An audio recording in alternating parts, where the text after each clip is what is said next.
আর 10 নম্বর তিতা কথা যেটি আপনাকে কেউ বলে না, সেটি হলো ইংরেজি এত শিখে এই 9টা কাজ করেও আপনি ইংরেজি শিখতে পারবেন না। উপরে 9টা কাজ করেও আপনি ইংরেজি শিখতে পারবেন না যদি 10 নম্বর কাজটি আপনি না করেন। Dear learners, dear viewers, Assalamu alaikum and this is Khaja. Welcome to a new video on 10 bitter truth about learning spoken English. আপনি যদি ইংরেজি আজকে থেকে শিখতে চান, আপনি যদি ইংরেজি শিখতে চান, তাহলে এই ভিডিওটি আপনার জন্য। This video is only for you if you want to learn English, spoken English, and if you want to learn from today. যদি আজ থেকে শিখতে চান তাহলে 10টা তিতা সত্য আপনাকে জানতে হবে। নাম্বার 1, প্রথম যে তিতা সত্যটি জানতে হবে সেটি হচ্ছে ইংরেজি আপনার লাগবেই। আমরা যারা বাংলাদেশে এবং পশ্চিমবঙ্গে বসবাস করছি, বাংলা ভাষী যারা, we have to learn spoken English. নানাজন নানা কথা বলবে, ইংরেজির জন্য অনেক কিছু চলে আসছে, রাইট? কেউ কেউ বলছে যে আপনার এআই চলে আসছে, রাইটিং এর জন্য অনেক সলিউশন, বাট স্পোকেনের জন্য কোনো সলিউশন এখনো নাই। You have to learn spoken English till now. সুতরাং প্রথম তিতা সত্য হচ্ছে আমাদের সবাইকে ইংরেজি শিখতে হবে, আমাদের ক্যারিয়ারের জন্য, বিজনেসের জন্য, ডেইলি লাইফের জন্য, মাইগ্রেশনের জন্য, নানা কাজের জন্য এবং আমাদের ব্র্যান্ড তৈরি করার জন্য। 2 নম্বর তিতা সত্য যেটি, সেটি হচ্ছে যে আপনি সবসময় মনে রাখবেন 80% মানুষ ফেল করে। আপনি 100 জনকে নিয়ে ইংরেজি শিখতে গেলেন, এর মধ্যে 10 থেকে 15 জন শিখবে। এটাই যুগ যুগ ধরে হয়ে আসছে আমাদের এই উপমহাদেশে। 80% উইল ফেল, মানে সাকসেসফুল হবে মাত্র ম্যাক্সিমাম 20% ইংরেজি শিখতে পারবে, বাকিরা পারবে না। এখন সিদ্ধান্ত আপনার, আপনি কি 80%-এর মধ্যে থাকবেন নাকি 20%-এর মধ্যে থাকবেন? যদি 20%-এর মধ্যে থাকতে চান তাহলে কি করতে হবে? নাম্বার 3, সেটি হচ্ছে যে যা জানেন তাই দিয়ে শুরু করতে হবে। আপনার হাতে যা আছে, what you know, start with those. Start with what you know. আপনি যা জানেন তা দিয়ে শুরু করতে হবে। কালকে শুরু করব, ভালো করে শুরু করব, 5 মাস পরে শুরু করব, নো। ওই 20%-এর বৈশিষ্ট্য কিন্তু এইটাই। আর 80% ভাবে কি, আর একটু শিখে নেই, আর একটু ভালো করি, আর একটু ভালো করে শিখে নেই, কয়েকটা মাস যাক তারপর শুরু করব। No, this is the time. Now is the right time for you. You have to start from now with whatever you know. 4 নম্বর তিতা সত্য যেটি জানতে হবে, যখন যা শিখবেন ইংরেজি তখনই তা অ্যাপ্লাই করতে হবে। আপনার যে বয়স, সময় চলে আসছে, আমি আজকে শিখবো, অ্যাপ্লাই করবো আরেকদিন, না। এটা হলো এমন একটা অ্যাপ্লাইড স্কিলস, স্পোকেন ইংলিশ। সেটা হচ্ছে যখনই শিখবেন তখনই আপনি গরম গরম ব্যবহার করা শুরু করবেন। অর্থাৎ জিনিস যখন রান্না করা হয় তখন গরম গরম খাওয়াটাই ভালো। সুতরাং এই জিনিসটা আপনি ইংলিশ অ্যাপ্লাই করবেন, যখন আপনি শিখবেন তখনই তা অ্যাপ্লাই করবেন। গরম গরম অ্যাপ্লাই করতে হবে, অ্যাপ্লাই না করলে আপনি ভুলে যাবেন। ওই যে ড্রয়ারে, তারপরে নানা জায়গায় আলমারিতে আমরা শাড়ি রেখে দেই, লুঙ্গি রেখে দেই, পাঞ্জাবি রেখে দেই, কাপড় রেখে দেই, বছর পর বছর ব্যবহার হয় না। সেটা করলে হবে না। আপনি যখনই যা শিখবেন তখনই তা অ্যাপ্লাই করবেন, তার মানে গরম গরম খেতে হবে। So what you know now, apply those now. 5 number যেটা, সেটা হলো যে অদরকারি জিনিস শিখবেন না। আমাদের ইংরেজি শেখার একটি বড় বাধা হচ্ছে যে যে বইগুলো আছে, so many unnecessary words, 60 to 70% words আর আননেসেসারি। তো সেগুলো শিখে শিখে আমাদের সময় নষ্ট হয়, আমরা ফ্রাস্ট্রেটেড হয়ে পড়ি, ওগুলোর কোনো ব্যবহারই নাই। সুতরাং be careful about selecting your vocabulary. ভোকাবুলারিতে লাগবেই, শব্দ লাগে যে কোনো ভাষা শেখার জন্য। So you to be very careful, regarding selecting your words. Learn only useful words. যে শব্দগুলো এখন চলে, সোশ্যাল মিডিয়া দেখেন, ট্রেন্ডি ইংলিশ দেখেন, মুভি দেখেন, যে ইংলিশগুলো এখন চলছে আপনি সেগুলা শিখবেন। দরকারি শব্দগুলো আমাদের তৈরি করা আছে, আমাদের চ্যানেল আপনারা পেয়ে যাবেন। 2000, 3000, 5000 সব দরকারি শব্দ বাছাই করে দেওয়া আছে, আপনি এখান থেকে সিলেক্ট করতে পারেন। 6 নম্বর হচ্ছে যে একা একা কিন্তু শেখা যায় না, it's very tough to learn alone. অনেকে বলে কিন্তু ভালো ইংরেজিটা একা একা আপনি শিখতে পারবেন না। So you need someone. গ্রুপে শেখা সবচেয়ে ভালো। গ্রুপ যদি না পান তাহলে টকিং পার্টনার আপনাকে ম্যানেজ করতেই হবে। টকিং পার্টনার ম্যানেজ না করতে পারা মানে আসলে কমিউনিকেশন স্কিল নিয়ে অনেক প্রশ্ন আসতে পারে। But you have to learn through conversation with at least 1 person. গ্রুপে কনভারসেশন না করেন, একজন টকিং পার্টনার সিলেক্ট করেন যাতে আপনি কনভারসেশন করতে পারেন। এছাড়া কিন্তু উপায় নেই, এটাই সত্য। অনেকে বলে আমি একা একা শিখছি, আয়নার সামনে শিখছি, এটা কয়দিন? এটা দিয়ে কমিউনিকেটিভ যে ইংলিশ, প্র্যাকটিক্যাল যে ইংলিশ, সেটা আসলে হবে না, যেটা সারা দুনিয়াতে আপনাকে ব্যবহার করতে হবে in your daily life, daily communication. So সেই ইংরেজি শেখার জন্য আপনাকে কনভারসেশনাল ইংলিশে যেতে হবে, whether it is within groups or with someone, your favourite talking partner একজন লাগবে অথবা গ্রুপ লাগবে।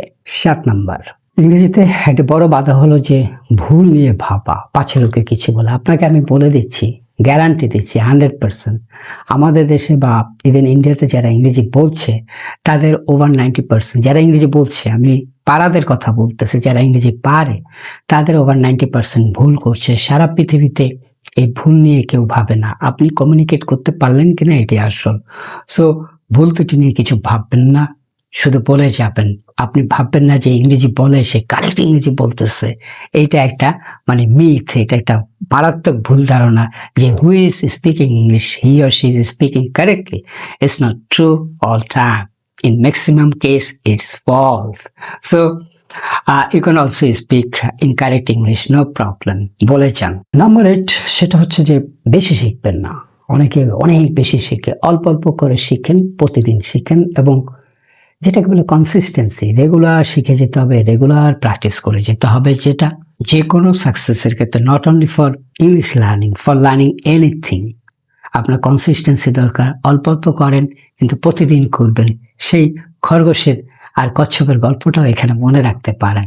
কচ্ছপ কিভাবে সাকসেসফুল হয়েছিল, কনসিস্টেন্সি রেখেছিল, সে আস্তে আস্তে হলো এগিয়ে যাচ্ছে। সুতরাং অল্প অল্প শিখবেন, অল্প অল্প অ্যাপ্লাই করতে থাকেন। কাজে অল্প অল্প শিখবেন কিন্তু অ্যাপ্লাইটা বেশি করবেন। এটাতে আপনি খেয়াল করবেন যে লার্ন 20%, স্পিক 80%। আপনি হয়তো অনেক কিছু আসলে জানেন, নতুন যা শিখবেন এবং আপনার পুরনো যা আছে সেগুলো কিন্তু চর্চা করতে হবে। সুতরাং এদিকে খেয়াল করতে হবে লার্নিং এর জন্য আপনার আর বেশি সময় না লাগে। লার্নিং আপনার অলরেডি আছে, আপনার যেটি দরকার speaking more time you have to invest. So you practice more than learning. So you please invest your time more in practicing English in speaking. সোজা কথা, বলার ক্ষেত্রে আপনি সময়টা বেশি ব্যবহার করবেন। 9 নম্বর তিতা কথা। 9 নম্বর তিতা কথা হচ্ছে যে প্রতিদিন আমরা কত কথা বলি তার একটা হিসাব আছে। আমাদের সাধারণত 6 থেকে 24,000 শব্দ আমরা বলে থাকি। সো আপনি যখন কথা বলবেন এই যে ইংলিশ লার্নার, আজকে থেকে, এখন থেকে you try to speak in a mix method. এই যে আমি কথা বলছি, আমি বাংলা ইংলিশ মিক্স করে বলছি, this is the way of learning English. ইংরেজি শেখার এটাই আসল পদ্ধতি। আপনি আস্তে আস্তে কথার মধ্যে ইংরেজির পরিমাণটা বাড়াতে থাকেন। হয়তো আপনি এখন 5% পারেন, 10% পারেন, ইনক্রিজ ইট টু 20%, 30%, 40%, কিন্তু এটা বাড়াতে হবে। বাড়াবেন কিভাবে? প্রতিদিন যখন কথা বলেন, কথার মধ্যে you try to instil or insert English words, English sentences. কথার মধ্যে যা পারেন, দেখবেন যারা শেখে তারা এই কাজটাই করে। ওই যে বলছি 20% শিখতে পারে, 80% পারে না। যারা শিখতে পারে তারা দেখবেন অনেক সময় দেখা যায় তারা একটু এমনও চিন্তা করে কে বুঝলো না বুঝলো, সেই ইংরেজি বলে যাচ্ছে। যেমন আমি যখন মার্কেটে যাই বা শপিং করি, I mostly speak in English. অনেকের বুঝতে সমস্যা হতে পারে, তখন আমি বুঝিয়ে দিই আবার, but I try to speak at first in English to keep my pace of spoken English, spoken skills. আমার যে স্পোকেনের পেস সেটাকে ধরে রাখার জন্য in most of the cases I try to speak in English. না হলে বলে যাব, আপনাকে এই কাজটাই করতে হবে। আর 10 নম্বর তিতা কথা, যেটি আপনাকে কেউ বলে না, সেটা হলো ইংরেজি এত শিখে এই 9টা কাজ করেও আপনি ইংরেজি শিখতে পারবেন না। উপরে 9টা কাজ করেও আপনি ইংরেজি শিখতে পারবেন না যদি 10 নম্বর কাজটি আপনি না করেন। উপরের 9টা তিতা সত্য আপনার কোনো কাজে লাগবে না যদি 10 নম্বর কাজটি না করেন। 10 নম্বর কাজটি কি? সেটি হচ্ছে ক্রিয়েট ইনেবলিং এনভায়রনমেন্ট, অর্থাৎ পরিবেশ ছাড়া মানুষ কিছু শিখতে পারে না। আপনার ঘরে বাইরে সবাই, এভরিবডি ইজ স্পিকিং বাংলা। আপনি morning to dawn, morning to night, আপনি সবসময় বাংলায় শুনছেন। আপনার ওয়ার্ক প্লেস, হোম, সর্বত্র friend circle, you are speaking in Bangla, you are listening in Bangla. তাহলে হবে না, ওই 9টা ফেল করবে। আপনাকে সফল হওয়ার জন্য যেটা করতে হবে, একটা ইনেবলিং এনভায়রনমেন্টের মধ্যে থাকতে হবে। সেটা আপনি ক্রিয়েট করে নিতে পারেন, আপনার পরিবারকে তৈরি করতে পারেন, ফ্রেন্ড সার্কেলে তৈরি করতে পারেন, ওয়ার্ক প্লেসে তৈরি করতে পারেন। অর্থাৎ আপনি যদি ইংরেজি বলার সুযোগ পান, যেখানে কোনো সুযোগ নেই, সব খালি বাংলা চলতেছে, তাহলে হয় কি আর ইংরেজিটা শেখা হয় না। অনেক বাংলাদেশি কর্পোরেটও দেখবেন, বাংলাদেশে অনেক মাল্টি ন্যাশনালের কর্পোরেটও দেখা যায় অনেক ইংরেজি বলতে পারে না, কারণ ওই ওয়ার্ক প্লেসে গিয়ে সে বাংলাটাই বলে। একটু সিনিয়র হলে হয়তো সে এনভায়রনমেন্টটা পায়, কিন্তু নর্মালি মিড লেভেল বা মিড লেভেলের নিচে যারা আছে তারা দেখবেন যে মোস্টলি স্পিকিং বাংলা, তাহলে আর হবে না। তাহলে কিভাবে হবে? ইংরেজি বলার পরিবেশ আপনাকে তৈরি করতে হবে। সেটা কিভাবে হতে পারে যদি কোথাও না থাকে? তাহলে যেটা করতে পারেন, সবাই যেটা করে, অনেকেই যেটা করে, সেটা হলো যে তারা ইংলিশ ক্লাবের মেম্বার হয়। There are so many English clubs in a town. বিভিন্ন শহরে অনেক ইংলিশ ক্লাব আছে, অনেক আছে। তা আপনি সেটার মেম্বার হতে পারেন। আবার হতে পারেন যে বিভিন্ন সোশ্যাল মিডিয়া গ্রুপ থাকে, ইংলিশ ক্লাব যে সবসময় গিয়ে করতে হবে physically, it's not like that. Sometimes you can be a member of of an online group, English speaking club, online আছে, তো সেখানে যুক্ত হন। অর্থাৎ পরিবেশের মধ্যে থাকতে হবে, প্রতিদিন ইংরেজির মধ্যে থাকতে হবে, তা না হলে হবে না। আপনাকে এই 10 নাম্বারটা ইনশিওর করতে হবে। এই 10 নাম্বারটা না হলে বাকি 9টা আর কাজে লাগে না। সুতরাং এই ভিডিওটি তাদের জন্য তৈরি করলাম যারা আজ থেকে ইংরেজি শিখতে চান, want to learn English from today, from now, and you want to learn the spoken English. আশা করছি এই 10টি কাজ আপনি ধাপে ধাপে করে দেখেন, তারপর দেখেন আপনার সাফল্য আসবে। অ্যান্ড 80% ফেল করবে। আবারও বলছি, আপনি 20%-এর মধ্যে থাকতে পারবেন যারা সাকসেসফুল হয়, কিন্তু 80% হয় না। কেন হয় না সেটা বললাম, আর 20% কেন সাকসেসফুল হয় সেটাও বললাম। এখন the choice is yours. আপনি কি 20%-এর মধ্যে থাকবেন, or you like to remain within 80%? I mean, whether you like to remain in failure group or you want to remain in successful group, it's up to you. So, now on today. Thank you so much.